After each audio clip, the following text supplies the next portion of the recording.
Muito boa noite, senhores. Hoje, dia 13 de maio, fazendo nosso plano operacional para amanhã, dia 14.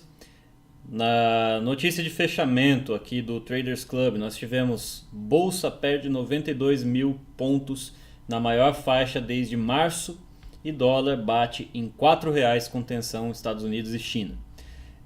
A gente percebe que no fim do dia, quando saiu a notícia ali de que a justiça permitiu a quebra do sigilo bancário do Flávio Bolsonaro, o bolso teve uma queda ainda mais acentuada, vou mostrar no gráfico para vocês. Deu tempo de pegar uma venda ali, por acaso eu estava na frente da tela já num horário que eu não tenho costume de operar, mas são oportunidades que vão surgindo aí ao longo do dia. Eu sempre considero o seguinte, né? Um caso emblemático que eu até compartilho de vez em quando aí na nossa turma. É um dia que o BTG saiu uma notícia do BTG chamando compra em Cirela, projetando patamares cada vez mais altos, e no mesmo dia, lá no saldo do dia, estava o BTG maior vendido do dia em mais de 170 mil lotes. Então sempre essas notícias buscam explicar questões que muitas vezes já vem acontecendo há vários dias, né? Os players já vêm se posicionando há vários dias e esse posicionamento acaba culminando aqui com determinadas movimentações que a gente busca explicações aí nas notícias. Dentre as principais questões, né, nós esperávamos ontem uma queda abaixo dos 94.420, vindo testar os 93 mil. Então tinha dois cenários possíveis: venda abaixo do 94.400 e só faria compras acima de 95.630. Por que eu tinha esse raciocínio? Porque eu já considerava que nesse período que o mercado vem sendo trabalhado, nós já tínhamos trabalhado muito bem essa região aqui dentro.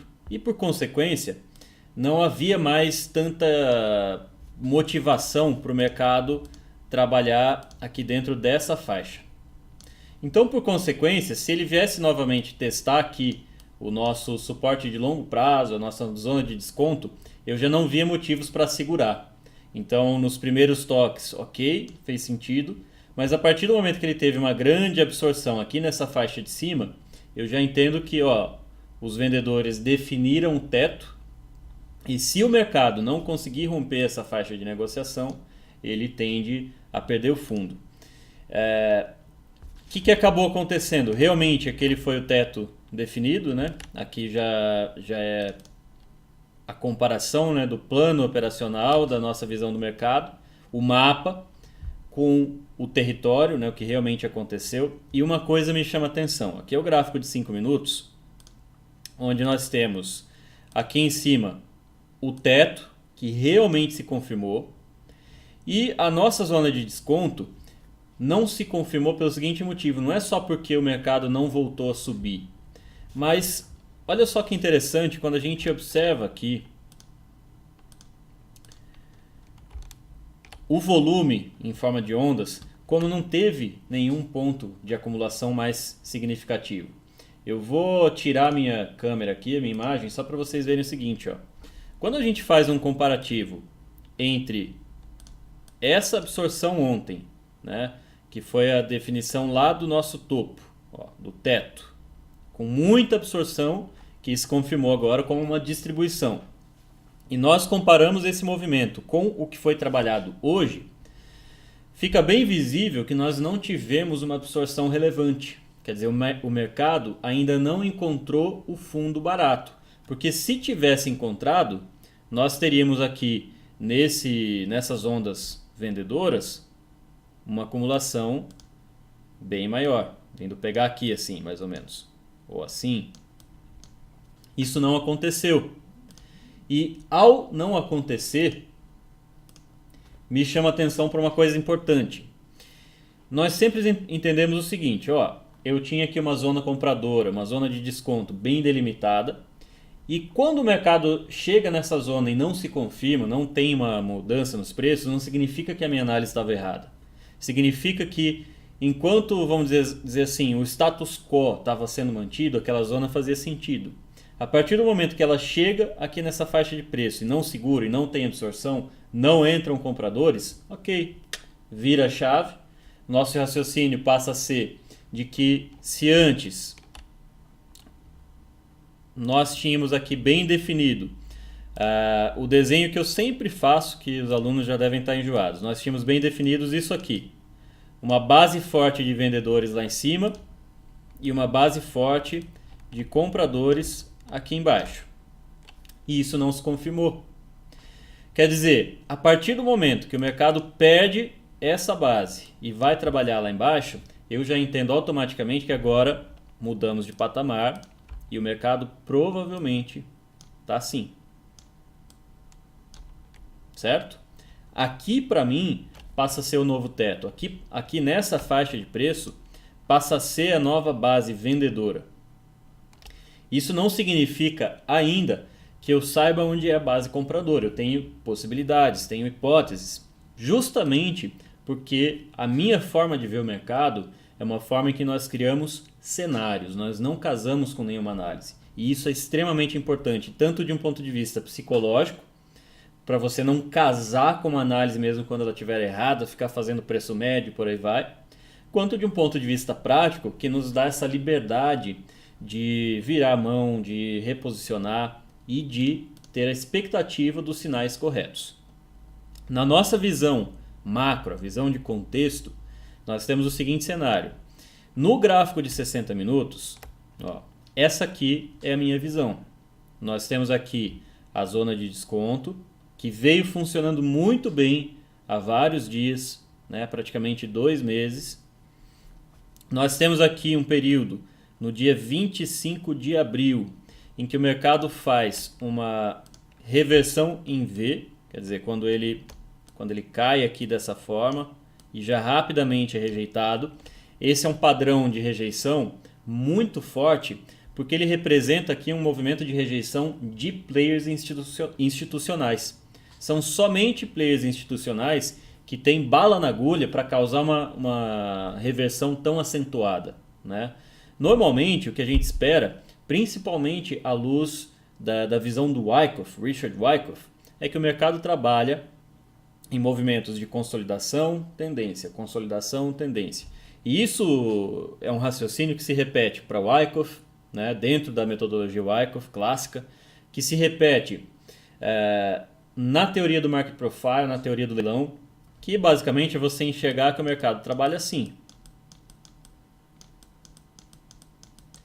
Então, quando ele faz essa rejeição aqui, nos dá uma grande indicação de que é uma rejeição realmente relevante. Ou seja, por que eu estou explicando isso? Porque eu entendo que nesse momento, essa região é de extrema relevância para servir aqui como a última fronteira dos compradores. Se vocês olharem, tanto no meu Instagram quanto nas minhas análises do TradingView, eu já tinha feito uma análise apontando que o índice lá no gráfico semanal, lá no gráfico diário, fazia um padrão muito claro de rejeição vendedora. E eu já estava projetando uma queda aí de 15% a 25%. Então, quer dizer, não me surpreenderia se o mercado realmente perdesse esse fundo aqui nos 91 mil, eventualmente até perdendo os 90 mil, porque ele já vinha fazendo essa demonstração de ter encontrado a absorção vendedora lá na faixa dos 100 mil pontos. Então, aparentemente, pesou. Então, nesse caso, eu já fico de olho nessa faixa de negociação. Qual é a minha visão operacional para amanhã? Então, como eu comentei, nós não tivemos nenhuma absorção relevante, né? O mercado ainda não encontrou seu fundo, principalmente quando a gente olha aqui dentro dessa visão de Wyckoff, de absorção, de rejeição. Então, juntando o Wyckoff com o Market Profile, nós tivemos um ponto de controle próximo da mínima do dia. Essa queda aqui, já no fim da tarde, foi a queda que eu comentei, que foi gerada pela notícia quase ali 4h40 da tarde, 5h40 da tarde, horário de Brasília, comentando a respeito do Flávio Bolsonaro. Então, até aquele momento, o dólar ia fechar aqui bem próximo do suporte em 92.100, ia fechar acima de 92 mil pontos. Ele acaba fechando em 91.600. Por consequência, a minha visão agora é o seguinte: eu tenho compras só acima de 93.600, só consideraria compras aqui a partir dessa faixa de preço. Tenho possível venda aqui no início de 93.200, onde está a minha faixa rosa. E meu cenário 1, vamos dizer assim, é a continuação da queda e possivelmente o mercado se segurando aqui entre 90, 90.450, 90.500. Como que isso vai se confirmar para mim? Importante que vocês tenham consciência disso. Quando eu marco aqui um ponto, não significa que a hora que bater eu já estou entrando. Eu sempre vou esperar dois possíveis sinais que a gente observa aqui, que é ou um sinal de absorção, nesse caso aqui compradora, ou de exaustão vendedora, né? Para quem está fazendo o curso já sabe como analisar isso. Dessa forma, eu entendo que nós temos três possíveis pontos de entrada, entradas pontuais, como manda aqui a nossa metodologia, o nosso protocolo. Mas atento ao seguinte: o cenário não é bom, cenário político, cenário econômico, tem coisas muito graves acontecendo e o mercado, pouco a pouco, na minha visão, vai perdendo a confiança no governo Bolsonaro. Aqui, independente de política, independente de gostar ou não, entendo que essa é a visão que o mercado vem fazendo nesse momento. Então, essa é a minha visão, é o mapa, não é o território, não é o território que você vai de fato percorrer, que você vai ali entrar e passar por lugares perigosos. É o mapa, simplesmente. É esse primeiro ponto de vista de pontos de interesse, possíveis pontos de virada. Em relação ao dólar futuro, o que nós esperávamos? Eu tinha a seguinte visão. Mercado aqui no dólar vinha tendo forte pressão vendedora nesses últimos dias. E eu até comentei o seguinte: olha, apesar de ter tido um fluxo vendedor bastante acentuado, eu não entendo que a economia, que o cenário político, econômico, responda a isso. Eu entendo que a gente está num momento pessimista. Então a minha visão era que se ele caísse um pouco mais e nós teríamos uma nova entrada de força compradora nessa faixa de preço, aqui próximo do 3.9, 3.6, ou no nosso suporte de aqui, né, na nossa zona de desconto de curto prazo, lá na faixa do 3.921, 3.920, arredondando. Só que o que o mercado acabou fazendo? Antes de cair um pouco mais para testar essas zonas de desconto, né? Então, como se eu estivesse vendo naquele momento esse cenário. Suporte aqui embaixo. E secando os vendedores assim, certo? O que ele acabou fazendo? Ó? Ele já abriu acima do 3.983, que era um ponto de suporte, né? Um ponto importante que ficava bem visível no Market Profile. Foi testar a máxima lá no 4.009, mas com um detalhe importante. Ó. Aqui eu acho que eu vou ter que mostrar o gráfico para vocês. Esse ponto do 4.009, alguns dias atrás, eu tinha marcado como um ponto de referência por conta disso. Ó. Ele foi a máxima de uma grande acumulação de volume, de uma grande absorção vendedora que aconteceu aqui. Né? Então era um ponto realmente relevante, um ponto que de fato teria defesa. E dito e feito, foi aqui praticamente a máxima do dia. E quando nós olhamos o dólar aqui no gráfico de 5 minutos, uma coisa antes de passar para isso. Uma coisa que me chamou a atenção, ó, ele vinha numa queda constante do volume, que nesse momento já foi rompido. Ó. Nós tivemos entrada de volume novamente aqui em cima. Então o mercado voltou a se interessar, voltou a precisar operar o dólar. Já no gráfico de 5 minutos eu aponto isso aqui. Ó. Nós tivemos absorção compradora, novamente absorção vendedora, absorção compradora numa medida um pouco menor, e aqui já tivemos absorção vendedora de novo. Então quer dizer, primeiro estava interessante vender aqui, depois já estava interessante vender aqui, o mercado já estava menos eficiente aqui, né, na compra. Antes, essa compra conseguiu levar até lá, essa segunda compra aqui, essa segunda absorção conseguiu levar só até aqui. Então teve uma grande perda de eficiência nesse movimento. Ó. Aqui movimentou isso, aqui movimentou isso. Certo? Isso me indica que possivelmente amanhã teremos pressão vendedora. Se vai se confirmar, se não vai se confirmar, para mim não importa. É importante que vocês entendam isso. Essas análises aqui que eu faço não são que eu estou batendo martelo e se não acontecer isso eu estou errado. São cenários, são detalhes que me chamam a atenção dentro do que a gente chama de anomalia de volume. Quer dizer, as anomalias de volume são ligadas à lei do esforço versus resultado. Por quê? O esforço é o volume, é o combustível, e o resultado é o preço, a variação de preço. Seguindo aqui na análise do dólar, ó, qual é a minha visão macro agora nesse momento? Aparentemente, nós temos um preço-chave aqui na faixa dos R$ 4,10. A minha zona premium, que é essa zona vermelha, eu já coloquei aqui, não tão premium assim. Por quê? Quanto mais tempo o mercado passa trabalhando ali, mais indica aceitação, mais indica conforto do mercado em negociar nesses patamares de preço que antes eram impensáveis. E isso me mostra que o mercado está ficando confortável em negociar acima do que eu considerava que era o suporte, 3,980, R$ 3,98. Então, de início, ele ainda está um pouco tímido. Ele vai lá, testa os R$ 4,00 e... opa, ainda não. Mas eu entendo agora que nós temos dois grandes cenários. Um primeiro cenário é o cenário de confirmação da perda do suporte de hoje, aqui em 3,983. Então, perdendo essa faixa neutra aqui, nós abrimos para oportunidades de venda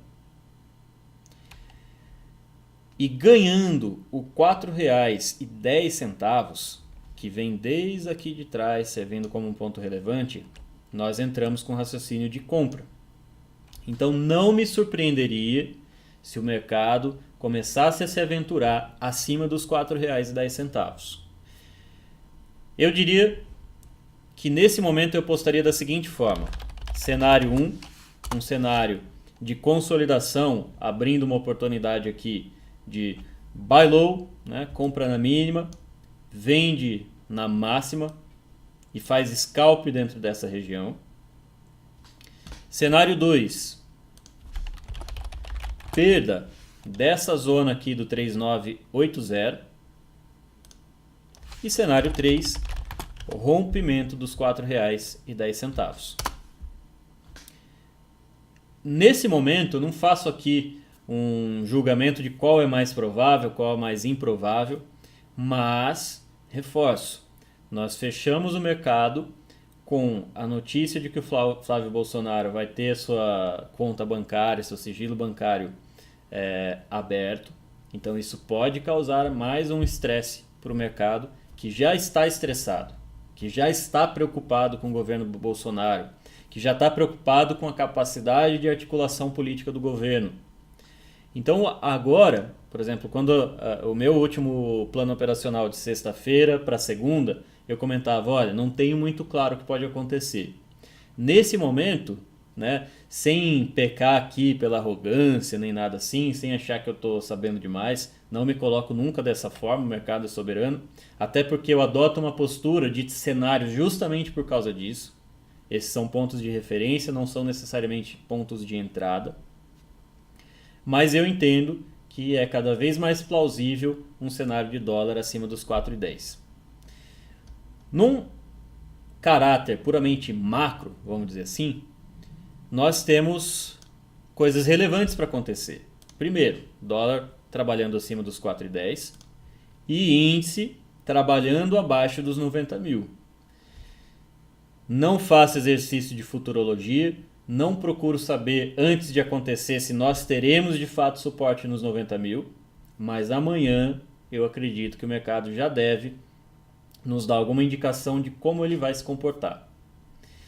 Vou finalizando por aqui, lembrando que nada daqui é uma sugestão de compra ou venda, tem um caráter puramente educacional, simplesmente estou compartilhando aqui a minha visão do meu plano operacional. Lembro que investir é uma atividade de risco, então vocês são totalmente responsáveis pelas suas operações, por qualquer operação efetuada. Bons trades a todos, vamos acompanhar com atenção amanhã o mercado, acredito que vai ser um mercado excelente, estou bastante otimista diante dessas notícias mais relevantes que vieram acontecendo agora, principalmente próximo do fechamento. Um abraço a todos.